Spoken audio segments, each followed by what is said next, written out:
every time. So in 1826, si Andre Marie Ampere developed a mathematical relationship between electric current and the magnetic field. So his work became one of the fundamental laws of electromagnetism and later become one of the foundation of Maxwell's equation. So Ampere's law is especially useful because it allows engineers and physicists to calculate magnetic fields produced by conductors that have symmetrical shapes, such as yung ating long straight wires, solenoids, toroids, and cylindrical conductors. Yun yung diniscuss natin kahapon, different types ng magnetic field. Dito po sa formula na to, nagmula yung this is the general formula para dito sa mga formula ng magnetic field natin. So what is Ampere's law? So the Ampere's law states that the total magnetic field around any closed path depends on the total electric current enclosed by that path.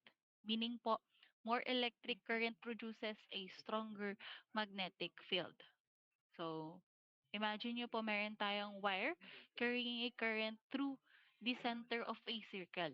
So, yung electric current na nagfo-flow doon sa ating wire creates a magnetic field lines that wrap around yung wire natin. So if the current becomes stronger, meaning yung ating magnetic field lines is magiging stronger din yung mabubuo nating field lines.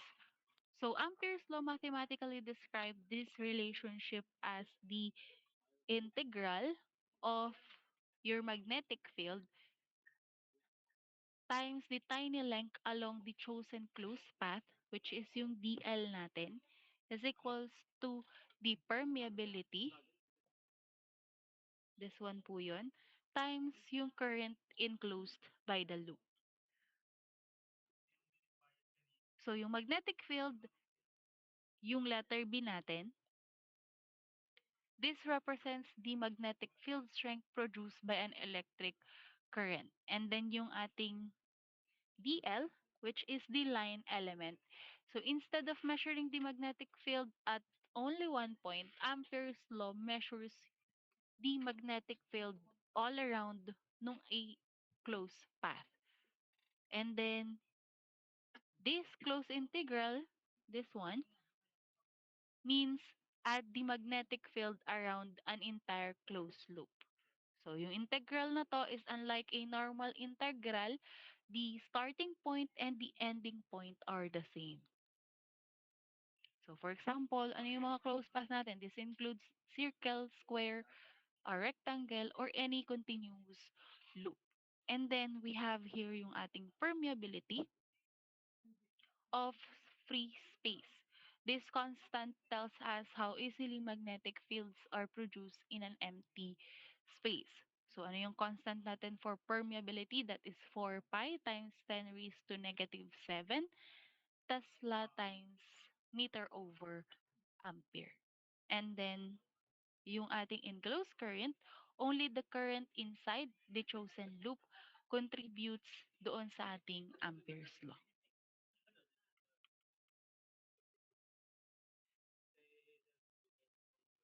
Next is yung application ng ating magnetic fields.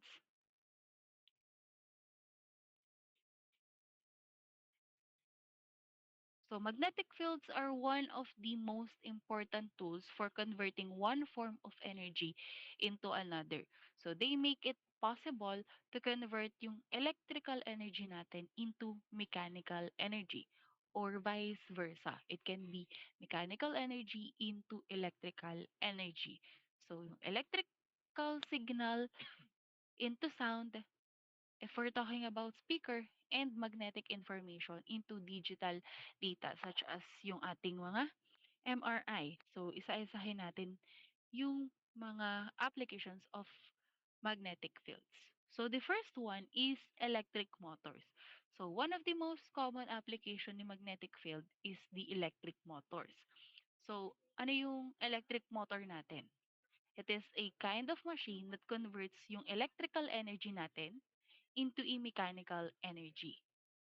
Ano yung may mga electrical motors nating mga appliances? We have electric fans, washing machines, air conditions, mga water pumps natin, and other industrial machines.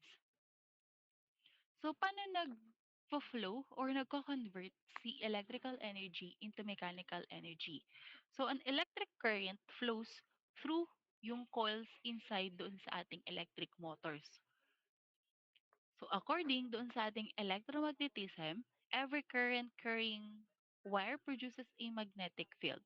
So, yung magnetic field na to interacts with another magnetic field produced by permanent magnets or electromagnets inside doon sa ating electric motor. So, because opposite yung magnetic poles natin, nag-a-attract sila and then like poles naman is nagre-repel, a magnetic force is being produced. So this force creates yung torque natin causing the rotor to rotate continuously. So yung result natin is a mechanical motion, yung pag-ikot ng fan natin or pag-ikot ng washing machine natin. So ano yung conversion kapag electric motor? We have electrical energy to mechanical energy. Next one is yung ating electric generator. So ano yung uh, function naman ng electric generators? So siya ay opposite ni electric motors. So a generator converts mechanical energy into electrical energy. So paano po nangyayari yon? So inside dun sa ating generator, a coil of wire rotates inside a magnetic field.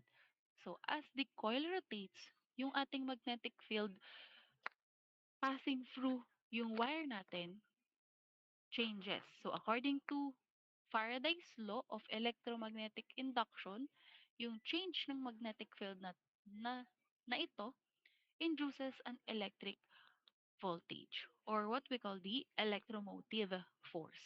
So the induced voltage causes the electric current to flow. So yung conversion natin ng energy for the electric generator is from mechanical energy to electrical energy. So ano yung mga sample natin for generator? We have hydroelectric uh, dams natin, wind turbines, mga diesel generators, and the gasoline generators, and other power plants. And then next one is transformer. So transformers are one of the major application ni magnetic field. So a transformer transfers electrical energy from one circuit to another using changing magnetic field. So transformer are used to increase voltage or what we call the step up transformer or decrease a voltage or what we call the step down transformer. So ano yung nangyayari inside the transformer? So how it works? A transformer has two coils. We have the primary coil and the secondary coil. So kapag merong alternating current na nagfo-flow through the primary coil, it produces a changing of magnetic field in the iron core. Kung ano man yung core nung primary coil natin. So this changing magnetic field passes through the secondary coil po. So the changing the magnetic field induces a voltage in the secondary coil. So notice that electricity is transferred without electrical contact. So between the coils. So from the primary coil to the secondary coil, wala tayong direct contact. So that is induction. So ano yung mga example natin ni transformer? Meron tayong phone chargers, yung mga laptop chargers natin, then yung power supply ng mga television natin, and the power distribution system para tayo ay magka-kuryente, yung mga electrical substation. So, from the power plant para ma-distribute siya sa mga bahay natin, yung kuryente. Next is yung mga MRI machines natin. So, this one is the medical application of the magnetic fields. So, yung MRI natin stands for magnetic resonance imaging. So, it produces detailed image nung loob ng katawan ng tao. So, without using harmful ionizing radiation. So, paano po nangyayari yun? So, MRI machines contain extremely powerful superconducting electromagnets. So, these magnets create magnetic field ranging from 1.5 Tesla to 7 Tesla. So, a lot much stronger than the Earth's magnetic field. Ang Earth's magnetic field is around 0.0000005 Tesla lang. Apat na zero. 0.00005 Tesla. So, the magnetic field aligns yung mga hydrogen atom nung nasa katawan natin, and then radio waves disturb this alignment. So, when the atom return to the original position, they emit signals. So, yung signal na yun yung pinaprocess ng mga computers natin into a detailed images ng mga organs natin, muscles, joints, and brain. So, ano yung usually na ine-examine pagdating sa MRI natin or MRI machines? Usual dyan is yung brain natin, the spine, the heart, the knees, muscles, mga ligaments, and internal organs. Next is the maglev trains or the magnetic levitation trains. So instead, nung mga normal trains natin, which ano yung nagpapatakbo sa kanya, meron siyang wheels. So instead na magkaroon ng rolling ng wheels, so the train floats above ng track natin using the magnetic field. So paano po nangyayari si pag-levitate ng trains? So powerful electromagnetic on the train and track produces magnetic forces.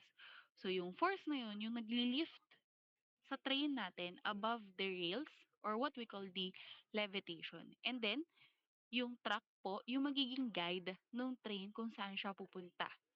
And the propel, yung magtutulak sa kanya to move forward. So, since there is almost no contact between the train and the track, so wala tayong friction. So, yung friction natin is greatly reduced. Kaya, ano yung mapapansin natin sa mga magnetic levitation trains natin?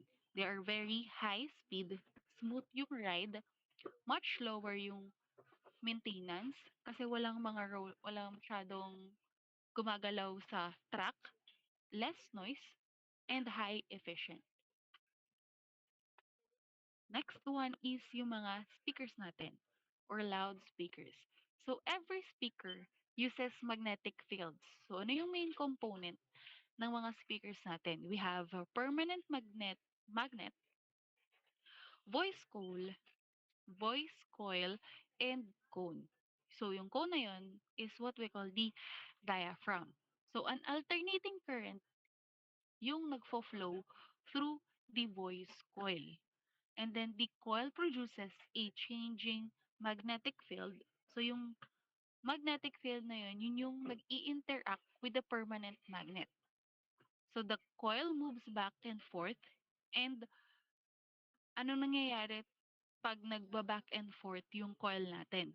Yung cone natin would vibrate. The diaphragm will vibrate. So these vibrating cones pushes pushes air, creating sound waves. So from electricity or from electrical energy to sound energy. Next is the hard disk drive. So ano yung gamit ni hard disk drive? It is stored digital information magnetically. So, so newer computers, ano yung ginagamit natin? That is SSD. Pero marami pa rin ang gumagamit kay hard disk drive. So, paano nakakapag-store ng information sa isang hard disk drive? So, a hard disk is coated with tiny ferromagnetic materials. So, a magnetic read write head changes the orientation of microscopic magnetic regions. So, yung each orientation na to represents a binary data which is 0 and 1. So, this magnetic storage allows enormous amounts of information to be stored. So, saan natin siya ginagamit? Si hard disk drive sa mga servers natin, mga data centers, and external hard drives natin. And also, sa mga desktop computers natin. And then next is the particle accelerator. So si particle accelerator is is the one that uses powerful magnetic fields to control yung charged particles natin. They are used to study atoms, investigate subatomic particles, discover new particles, produce medical isotopes, and support cancer treatment. So, paano nag-go-work yung particle accelerator? So, yung charged particle natin move at extremely high speed. And then, yung strong electromagnets natin, it bends their path, focus the particle beams doon sa ating mga charged particles, keep particles inside a circular accelerator. So without no magnetic field, the particles would move in straight lines and quickly leave the accelerator. So yung pagkakataon na yun, doon natin na i-study si atoms or investigate the subatomic particles natin. Then lastly, yung mga compasses natin. So one of the oldest application ni magnetic field is the magnetic compass. So a compass needle is a tiny permanent magnet. So it naturally aligns itself with Earth's magnetic field. So it is a north-seeking and points approximately towards the geographic north.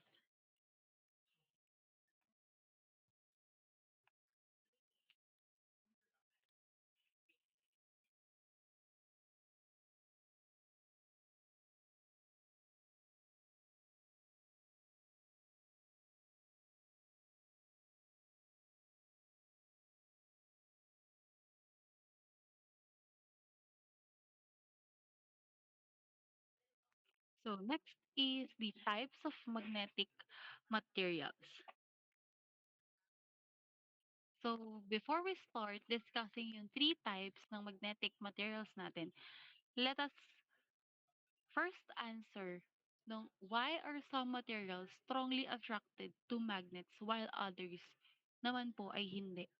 Bakit po kaya yung ibang materials are strongly attracted to magnets and yung ibang materials naman po is hindi siya gano'n na-attract sa magnets natin?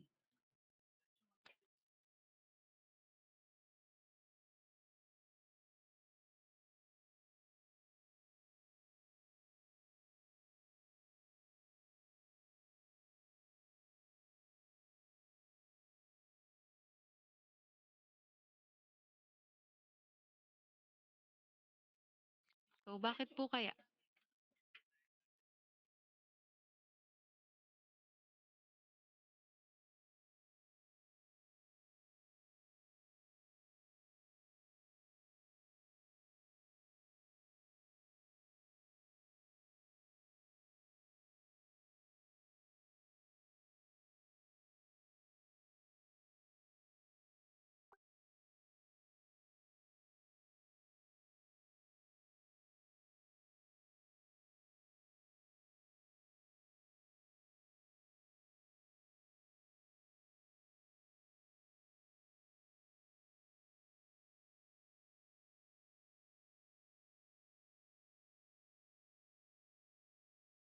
Yes po, ano.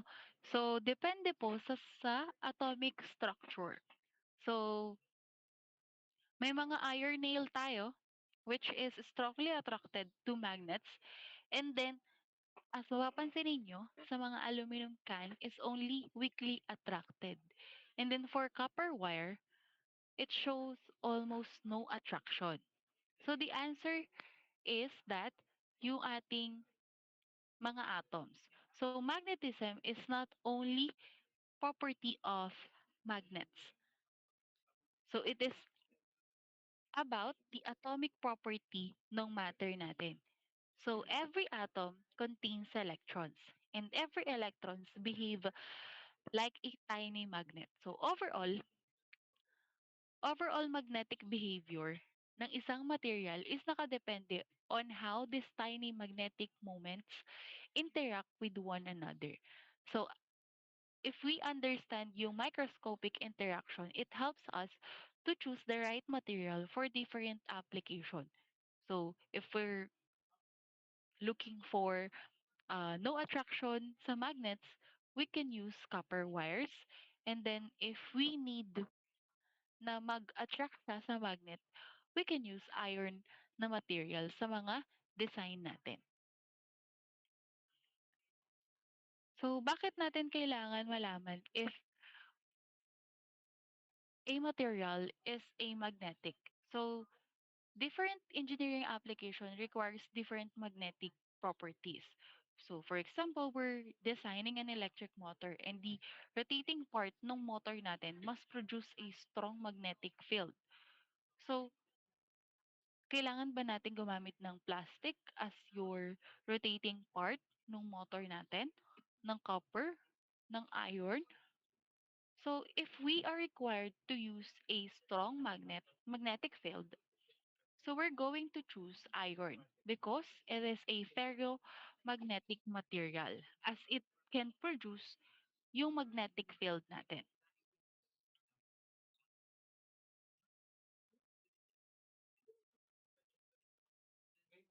So, the magnetism in a matter. So, every atom possesses magnetic properties. So, yung mga object around us, whether it is made up of different materials such as plastic o iron or copper or even tayong mga tao, it composes of atoms. So, inside every atom, sabi ko kanina, is a tiny particle called yung electrons natin. So, yung electrons na to are the true origin of magnetism. So the difference between the magnetic and the non-magnetic material is that it is not whether magnetism nag exist, but how the magnetic affects yung electrons natin combined in a inside ng material natin. So matter is made up of atoms. So an atom is composed of three basic particles. We have the proton, the neutron, and the electron. So among these particles is electrons. So yung electrons na to are primarily responsible for the magnetism. So why electrons produces magnetism? So yung electron natin behave like a tiny magnets because of two fundamental types of motion. We have the orbital motion and electron spin. So each type of motion creates a magnetic field which is similar to how electric current flow through a wire creating a magnetic field. So yung orbital motion natin, electrons move around the nucleus of an atom. So yun yung sinaunang model ni quantum nung ating atom. The electrons moves around the nucleus. So because an electron is an electrically charged particle, its motion is equivalent to tiny electric current. So from electromagnetism, we know that moving electric charges produces magnetic field, meaning yung electron natin that is moving around nung nucleus behaves like a tiny current loop. Since every current loop produces a magnetic field, so meaning lahat ng pag-orbit or kada orbit ng electron natin, it acts like a tiny magnet. And then the other one na type ng motion is the electron spin. Beside from moving around the nucleus, yung electron natin also possesses a property called the spin.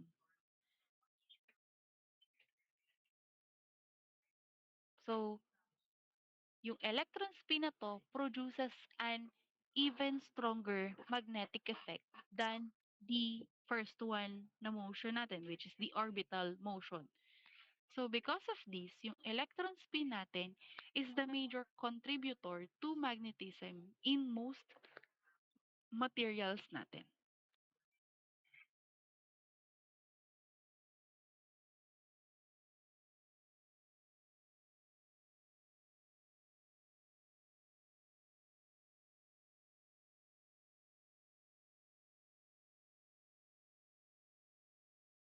So yung tiny magnetic field na napoproduce by each electron natin describe a quantity called the magnetic moment.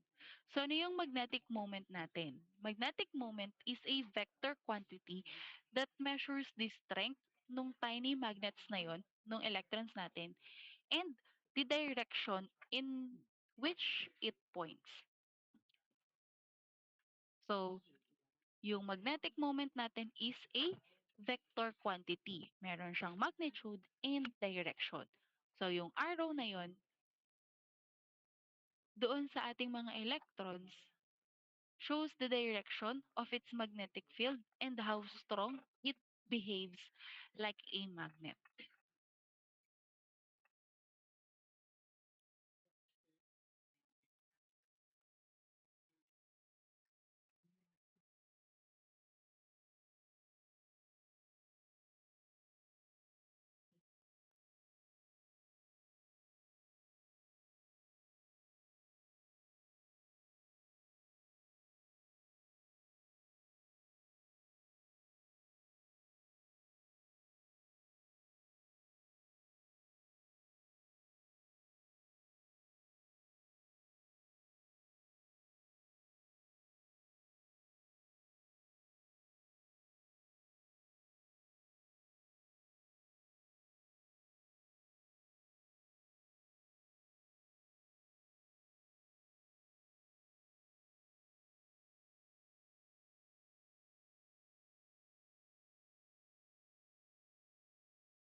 Meron na po, Daming ma'am. eh. Para pala akong baliw kanina, wala pala akong kausap. Kanina pa ako naimik. Saan ako nawalan ng tawag dito? Saan ako nawalan ng audio po? Paramagnetic. Dito po sa classification ni magnetic materials. Okay po.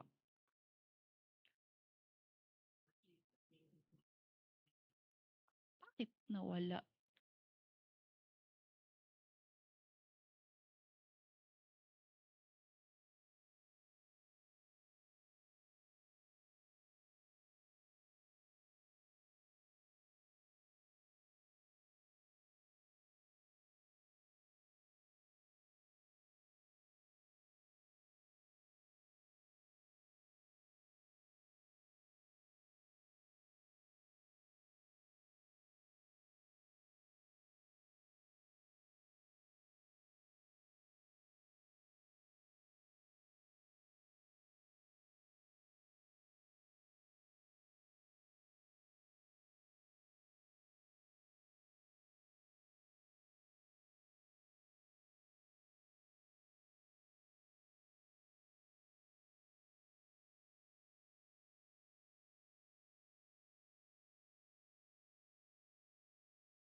So sa tablet wala. So sige, sa laptop na lang ako magma-mic. Ulit. Ano ba 'yan? So, ano nga? So may three types tayo. Oh, may three types tayo ng magnetic materials. So the three primary types ni magnetic materials is diamagnetic, paramagnetic, and the ferromagnetic. So ano yung kaibahan ng tatlong yon? So the diamagnetic material, it produces weak magnetic field opposite doon sa ating applied field. Meaning, meron tayong weak repulsion doon sa ating applied field. And then for the paramagnetic naman, it produces weak magnetic field in the same direction as the applied field. Meaning, meron tayong weak attraction. And for the ferromagnetic uh, material, it produces a very strong magnetic field in the same direction as the applied field. Meaning, yung attraction natin for ferromagnetic is much stronger compare kay paramagnetic. So, discuss natin sila isa-isa.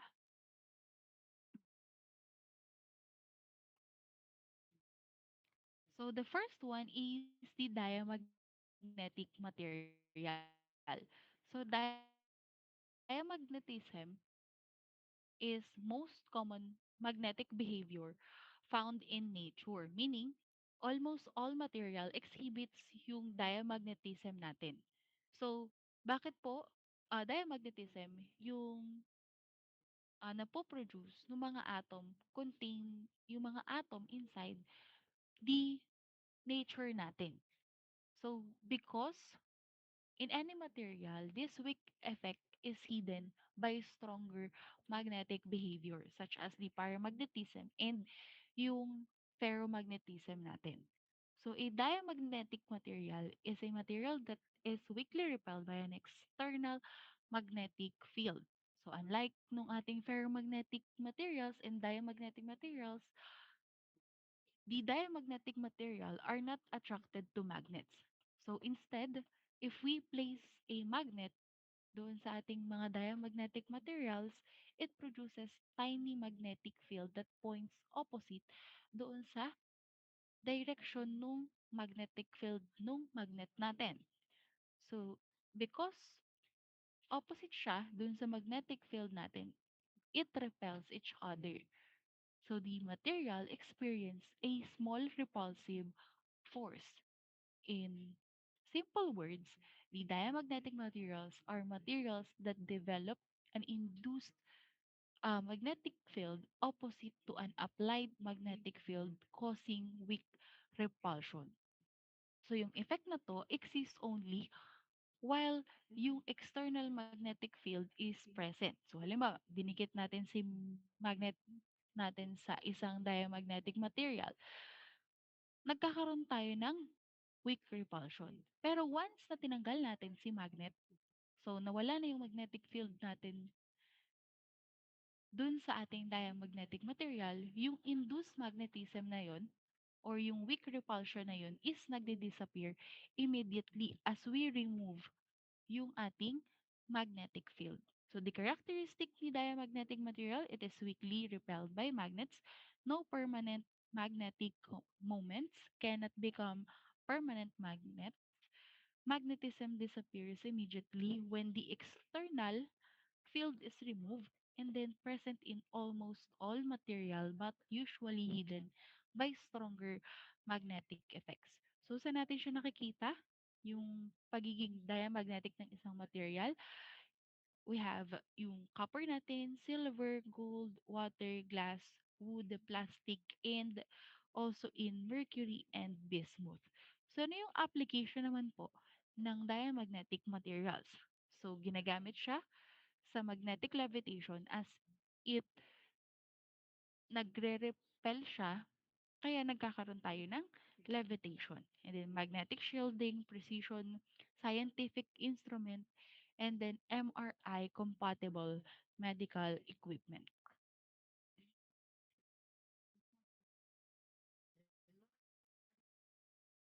And then next one naman po is the paramagnetic material. So a paramagnetic material naman, so unlike the diamagnetic material, yung paramagnetic material natin are weakly attracted to magnetic fields. So, pagdating kay paramagnetic, meron tayong attraction, but it is much weaker than sa mga ferromagnetic materials natin like iron or steel. So, it is stronger than the repulsion observed doon sa ating diamagnetic material. So, bakit po nagkakaroon ng weak attraction? It is because of this behavior which is the presence ng mga unpaired electrons natin. So a paramagnetic material is a material that contains one or more unpaired electrons and is weakly attracted to an external magnetic field. So if we compare yung attraction natin kay ferromagnetic material, the paramagnetic material do not become permanent magnets. So their magnetic behavior exists only while an external magnetic field is applied. And then when yung ating external magnetic field is removed, kagaya ni diamagnetic, immediately din nalulose nito yung kanyang magnetism.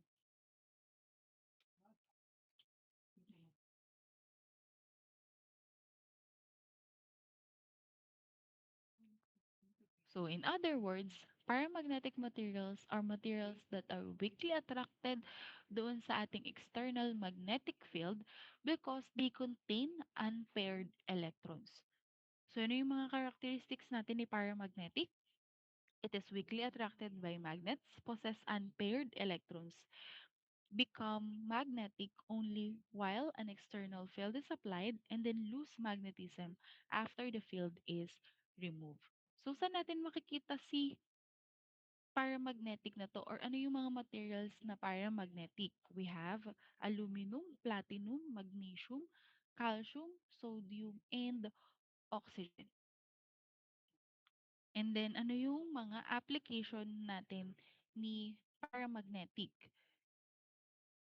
So we have scientific research and then magnetic sensor. So in engineering application, meron tayong medical imaging. So yung oxygen natin, which is paramagnetic, yung kanyang paramagnetic property is used in a certain MRI techniques and oxygen monitoring system. So yung property na to help improves contrast and measurement accuracy in medical application.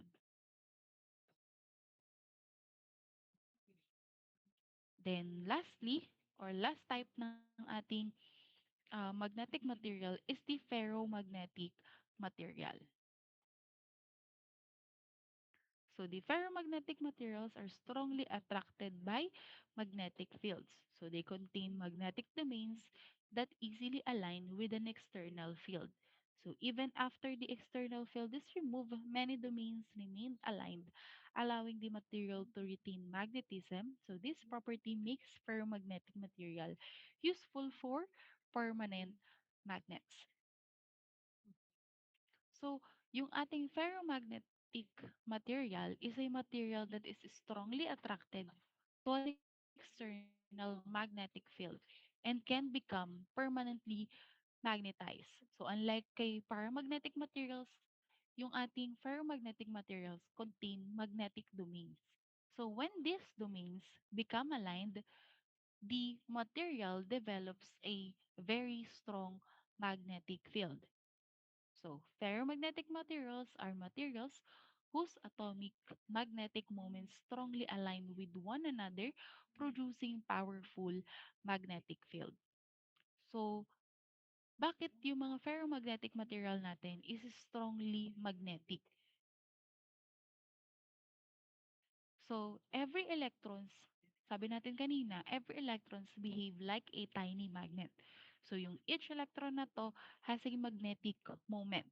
So, if this magnetic moment point randomly, sabi natin, nagka-cancel out siya.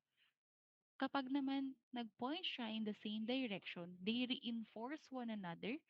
So, yung ferromagnetic material natin contain many unpaired electrons, strong interaction between neighboring atoms and magnetic domains. So these three factors produce extremely strong magnetism. So ano na yung mga characteristics ni ferromagnetic material? We have strong attracted to magnets, easily magnetized, can become permanent magnets, possess magnetic domains, high magnetic permeability, and then large magnetic susceptibility.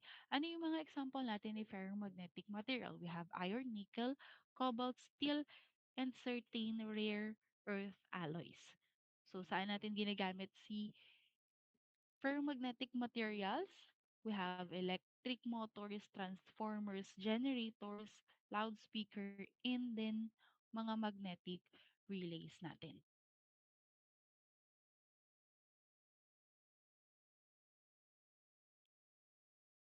And then next one is yung mga hard and soft magnetic materials natin. So ferromagnetic materials are further classified into hard and soft magnetic materials.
So ano yung difference between the hard magnetic material and the soft magnetic material? So a hard magnetic material is a ferromagnetic material that is difficult to magnetize and is difficult to demagnetize. And it retains its magnetism for a long time, meaning hard magnetic materials become permanent magnets because they retain their magnetic domains after magnetization. So, in hard magnetic materials, yung ating mga magnetic domains are strongly locked in position.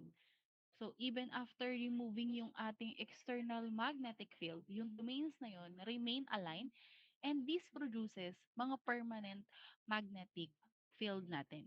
So, yung characteristics, pagdating kay hard magnetic material, we have high coercivity, high retentivity, and strong permanent magnetism. And then the other type is the soft magnetic material. So si soft magnetic material naman po is a soft magnetic material is a ferromagnetic material that is easily to magnetize and easily to demagnetize.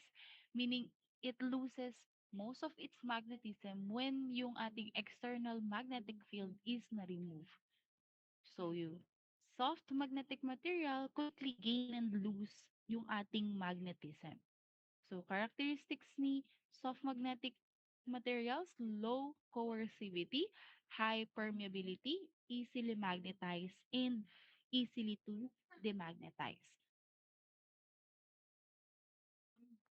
Next is Curie temperature.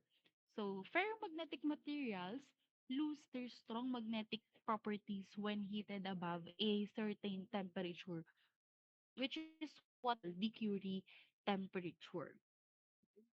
So, above nung ating temperature na to, thermal energy disrupts magnetic domain alignment.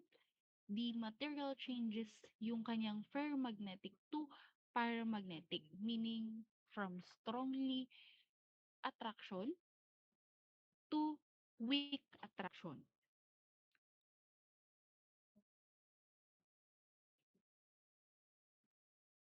So, yung mga material natin is no longer a permanent magnet. So instead, it becomes a paramagnetic material which is only weakly attracted to magnetic field. So Curie temperature is a critical temperature above which a ferromagnetic material can no longer maintain yung alignment ng mga magnetic domains natin. Ito. So, bakit po nangyayari ito? So, to understand yung ating Curie temperature, we need to examine kung ano nangyayari inside ng mga material natin as yung temperature natin is nag-i-increase. So, sabi natin, as the temperature increases, what will happen dun sa mga atoms natin?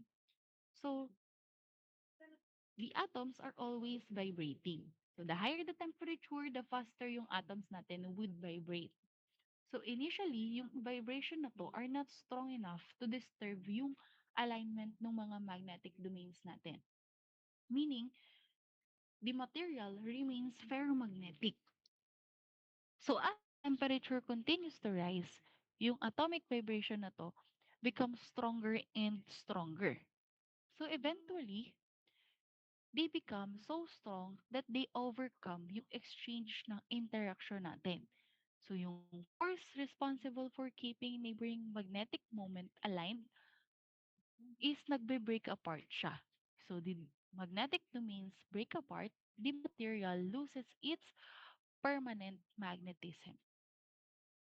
So ano yung role ni exchange interaction? So the exchange interaction causes the neighboring atomic magnetic moments to align. So meaning, para siyang glue. Siya yung nagme-maintain ng interaction na yun. Kung siya ba ay nasa iba't ibang direction or siya ba ay naka-align. So, the domain remain stable if hindi ganun ah, laki or kataas, ka-strong yung kanyang thermal vibration. So, at Curie temperature, yung thermal energy natin becomes strong enough to overcome yung exchange of interaction na yun. Meaning yung glue natin na nag-hold sa mga magnetic moments natin is nagdi-disappear siya. So, umiikot yung mga magnetic moments natin. Nagpo-point siya sa two different direction. So, nagka-cancel out yung magnetic moment na nabuo natin kanina. Habang siya ay ah tawag dito, ferromagnetic material po. So, ano yung mga Curie temperature ng different materials natin? So, for iron, that is 770 degrees Celsius. For nickel, that is 358 degrees Celsius. And for cobalt, that is 1115 degrees Celsius.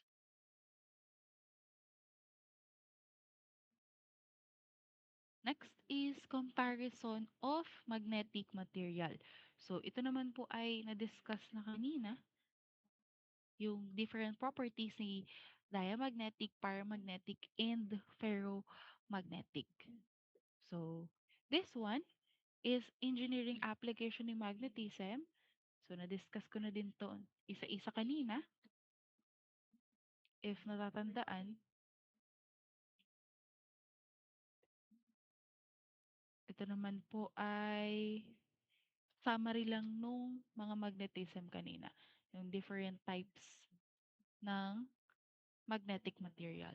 And then, this one, electromagnetism.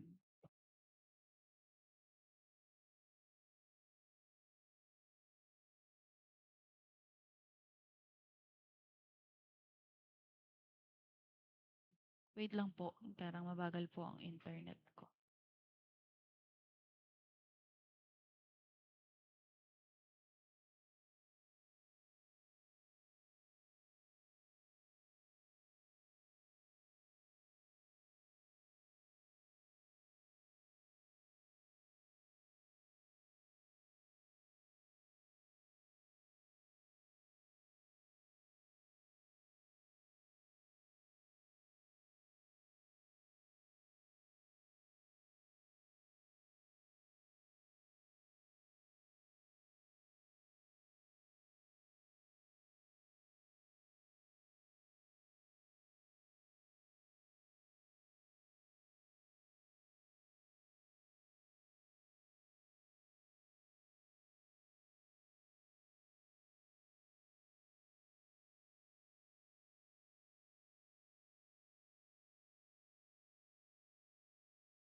Then, lastly, ito naman pong electromagnetism. So, papahapyawan lang natin tong si electromagnetism po. Then, I will be going to give yung mismong, tawag dito, ito pong presentation ko po.